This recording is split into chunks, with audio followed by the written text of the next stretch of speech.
but can you give us a little intro Yeah, to who you are? I'm Manuel Vivo. I'm part of the Android Developer Relations Engineer at Google. Usually, on my daily basis, I work on architecture, compose a little bit. Like, I'm basically in the part of the architecture and testing team. And the good thing about it is like it overlaps with so many areas that I get the chance of working with the compose team, with large screens, with Word. And so even though we are, centralized in one area, like I get the chance of, trying to influence or seeing how architecture can be applied, in a big spectrum of areas in Android. So it's pretty interesting. Yeah, apart from that, also like doing some like dependency injection stuff. Now with Compose is now it's trying to come up again. This discussion how to deal with dependencies in a Compose application. And a little bit of Jetpack as well, navigation. So a little bit all over the place, trying to help as much as possible the community. Yeah, that's great. I actually passed by your talk and I saw how the room was pretty full and packed. How do you feel about that? And when you get questions, how do you approach that too? Because I'll be very scared. I'm actually very grateful. Like, architecture is a sensitive topic because all of us have very strong opinions most of the time. And so I'm very grateful like people are interested in architecture, trying to see how we want them to apply the best practices and things like that. And actually, I was a little bit surprised, I'm not gonna lie. Like there's so many people, like it was like completely overflowed, like people are standing outside as well. Like seeing some Twitter picture, like people couldn't get into the room. I couldn't myself. A next speaker couldn't even get in. Right, and then there were some points like let's redeliver the talk later in the day, and still like it was a packed room even there later. Very grateful, very happy to see that people are interested in learning these things because we are actually like investing a lot of efforts in architecture. We released like an opinionated guidance last year. But we are planning on adding more guidance, for example, on modularization. We have 2 or 3 more pages coming this year. So yeah, very excited to see like actually the community cares about all of this. Yeah, and a lot of people care. It was impressive. But so we've been kind of doing online conferences for the past 2 years and just talks and putting out content that way, especially the Android DevRel team. How has it been to be back in person? To tell you the truth, it was a little bit weird because I've been doing this, like 2 years and a half or so, like conferencing from home. And, I didn't know how, like to tell you the truth, how I was gonna feel like on stage after so long.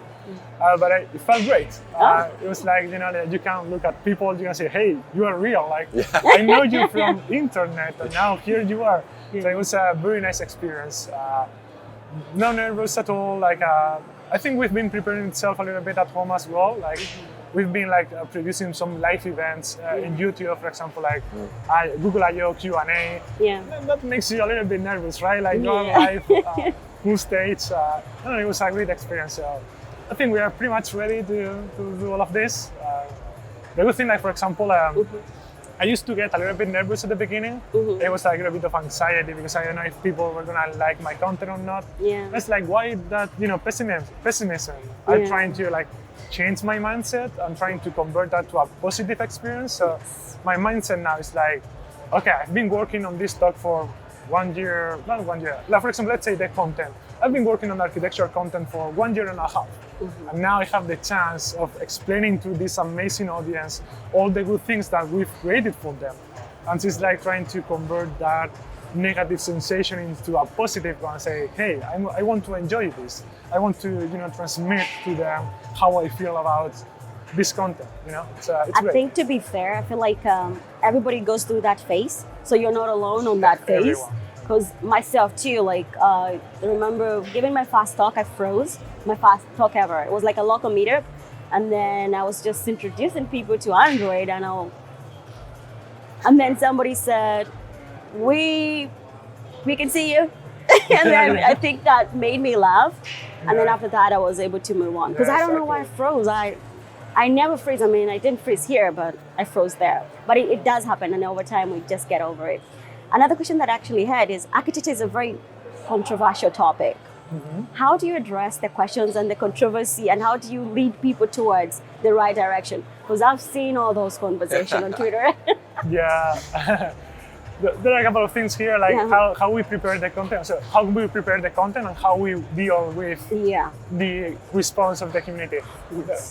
how we prepare the content actually is like it's a very long process. Yeah. Because we have like a lot of internal voices at Google with different opinions that you might need to, have like some sort of compromise to say, okay, I'm gonna make you happy in this way, I'm gonna make you happy in this other way. Yeah. Let's come to an agreement on this topic. So for example, like the UI events guidance, which was quite controversial lately, that took like 9 months debates, more or less. It was like huge debate internally because it was a candid topic. Yeah. But yeah, like we prepared the content, like a lot of effort put into that. Like, yeah, we released the guidance, like for example, 5 pages, one day. But before that day, it happened so many things. Like reviews from the community as well. Yeah. So we created the guidance, we reviewed it internally, and then we wanted the community to be part of it. Yeah. So we created like some external versions for people to consume, give us feedback, what we want to change, and we are actively doing that as well. Like for example, some callouts in my talk was like, hey, you think differently. I want to hear your opinion because maybe we haven't considered that, or maybe we can like tackle it in a way that we can fit it into our narrative, So we are constantly trying to improve in that response. Yeah. When it comes to dealing with the external response, I'm not gonna lie, right? It's difficult, but what I try to do is trying to, read Twitter threads or like comments about the work that our team has produced, trying to have like a poker like face there. Trying to get the objective things out of this. Yeah. Like, not caring about personal attacks or things like that. Like, that's not worth it, right? We shouldn't engage in that kind of conversation.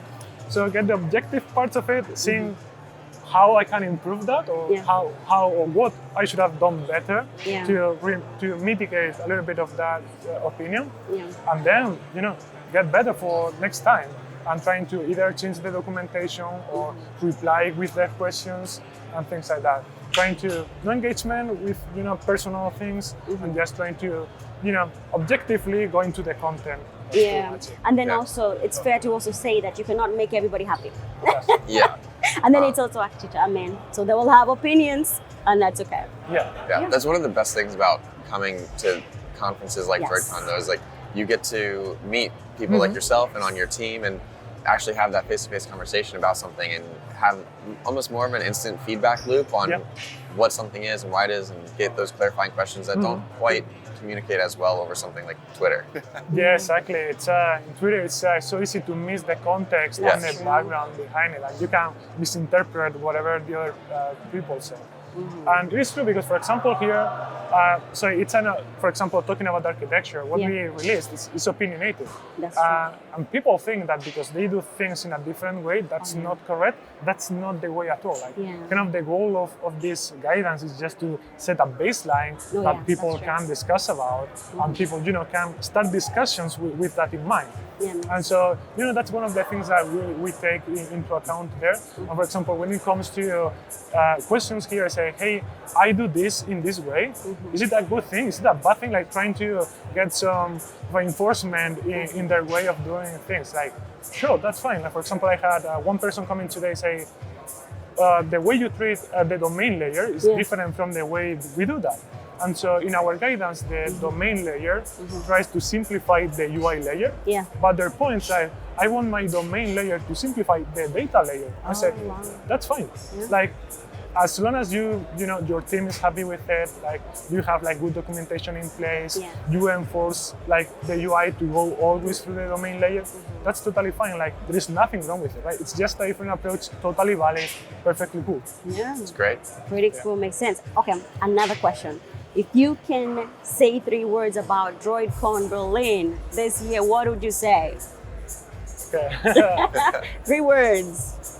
Community, fun, and good speakers. Oh, pretty cool. We'll take it. No, we'll take that one. Good speakers. It's a 1 word. Good speakers. We're gonna make it 1 word. Good speakers. Thank you. I think I'm so amazed with like the high quality of speakers that we are getting. With so much highly like high quality talks as well. Yeah. The community is like amazing. Like we are getting like so much content from you. That is true. Really, really appreciate it. And actually, that makes me wonder: did you attend any talk? And did you Which one did you I've like? been trying to Yeah. because so we have the Google booth there, That is so true. we get like some sort of responsibility to answer like people's Yeah. questions. But Okay. but yeah, I try to go to as much talks as possible. Yeah. Usually supporting my colleagues. Okay, that might be a little bit selfish, but, but that's true, right? Like Yeah. you know, that support. Like we know that we have each other there. We support our backs. Also to improve ourselves. Like how to deliver a better talk and depending as well. What I like about watching different people's talks is because everyone has a different style. That's true. And you might like how one person does this, how the other person does that. Then you get all that information and you transform it into your personal style. I like that, yeah. And getting like those different point of views, it's amazing. I like it. Do you get nervous when you're speaking? Sorry? You get nervous when you're speaking? No. I so like that. talking about it like previously, right? Like before going on stage, I had that little bit of anxiety, but I transform, as I was saying before, right? That is about excitement. Now, before going on stage, it's about excitement. I want to get out there. I want to tell people what I've been working on. Oh, I love that. So it's great. So no, I don't get nervous because I don't know. Like I feel, ready. I practice a lot for my talks. Okay. So I want to be confident on stage. Okay. And even I don't follow usually a script. I have some bullet points out on there. Yeah. Nice. And whenever I practice, I somehow memorize the bullet points. Oh, cool. Okay. I know what I want to say. I don't know how I'm gonna say it. I'm not a native speaker, so sometimes it might come out a little bit weird. But generally, like by practicing, I kind of try to get the message across. That's great. So, what advice would you give to someone who has not given a talk before but wants to present at a DroidCon? The main thing is like apply, submit for a talk. That's the most important thing. Don't be afraid. If you're afraid, like there is, for example, like some people are afraid, like, my content is covered somewhere else in this article. Doesn't matter. Like your personal experience facing that content is equally valuable to everyone out there. And just show your experience, prepare, practice, get for example, usually what we do internally at Google is that before starting working on a particular piece of content, we create something like an outline. Say, hey, what is my target audience? What are my main goals, the takeaways I want people to take out of the content? And then with that, like you start like putting with some bullet points, kind of a structure of, I want my narrative to flow like this. And then we usually like get that review. From different people, right? From experts, from more beginners in the topic. And there, like this is like a quick feedback loop. So you haven't invested a lot in your content, but you know how your narrative is gonna flow. And then from there, for example, to talks, is just pretty much like mapping content to slides a little bit. I like that. And then by the point you create your slides, you are confident with your narrative. You might have a little bit of script if you are nervous a little bit when being on stage. Whenever being on stage, like you've been working on that for a long time. Get out there and put it out. People should make you, happy. I mean, you're a professional. I follow you on Twitter, and I mean, everybody knows Manuel Vivo. I mean, you're a celebrity in our world. Great. It is, I mean, I know. So when I started Android actually back in 2014, so that's a long time ago, like not professionally yet, just playing around with it.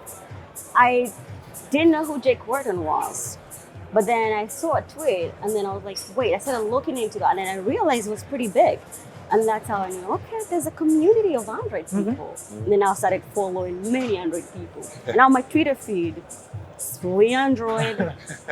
How do you keep it like, because sometimes like this is not a problem, but something I worry about sometimes, how to keep it like, not to, like, we are Google, like Android developer, relations engineer, and sometimes I don't know how to balance that much, like my personal stuff that I like, but I don't know like if people like following are gonna care about Real Madrid winning the Champions League or Rafa Nadal winning Roland Garros. And so sometimes I don't know if I should like this. How do you handle that? Like, do you feel like that kind of pressure? Or? I definitely feel that kind of pressure where it's like, there's some things that I might want to react to or respond, but it's not on brand, Yes. And so it's something that is definitely challenging. I've read a little bit about what to do, and it's just be authentic. You know, like be yourself, go for it. I know some people who do that, like Madonna posts pictures of her kids, and and then I delete them later. So that's something I do. So mostly for me, what I do is that I normally, that's a very good question. Because what I do is I normally like I'm very careful on what I like to. Like my feed is always very specific. I like Android. I tweet about Android. I do not do any controversies because I'm not a controversial person. Like just in purpose. I do not like clap back or reply to tweets that are mean or anything. If I'm seeing that, no, I don't do any of that. It's not worth it. It's not because I feel like I don't want to waste my energy on that. That's the point. And then I do not post anything apart from just my kids sometimes, fun stuff, and then that's it. Because I don't say on brand, like I wouldn't say I'm worried about brand, but I would understand why you would be. But for me, just easy. And then I count my tweets. Oh, I know. I don't know if people do that, but I count my tweet. Like daily, I cannot go like past 5. I'm like, wait, that is too much. Unless retweeting is okay, but tweeting I'm like 5 is max because I don't want to be also on Twitter all day. Like, I think it matters like what you want to get out of it as Yes. well. Like, you know, if you want to react to Real Madrid, like I think that gives people a bit more familiarity, makes them more approachable, maybe even in person. Be like, you know, at least come they up know at the conference. what to talk about. For example, hey, you're a Real Madrid fan. What do you think about this? Yeah, much approachable. Yeah. It's like opening it up a little bit more. But then, you know, it's a tricky one, right? Yeah, like, it you don't really know how is. to balance that out. It's it's pretty. But please start tweeting about Real Madrid. I don't do it, I just like. Yeah, you don't also tweet them a lot. Yeah. Really cool. Nice. This has been nice talking to you. Matt, do you have more questions? No, I think I'm all set. Thanks so much for joining us. It's been great to meet and talk My with you. pleasure. Yeah. Finally, like we meet in person. Yeah. I know. So cool. Yeah. You are taller than I expected. Yeah, I get that a lot. Everybody is saying that. Every single time. Yeah. When I looked at him, when I saw him, I was like, wait, Matt. But first of all, my actually like warned me in advance, like, wait, you've never met Matt? I was like, we've not met yet. And then we both stay in the US. But actually we met in a different country, which is awesome too. Yeah. But she told me, you know what? He's very tall, so wait for a tall guy. Good to know. And then Matt comes in and I'm like, oh my God, Matt, you're tall. Not That's what I that told him. God, it's my pleasure. Thank you for inviting me and having me so on the much. show. Thank you.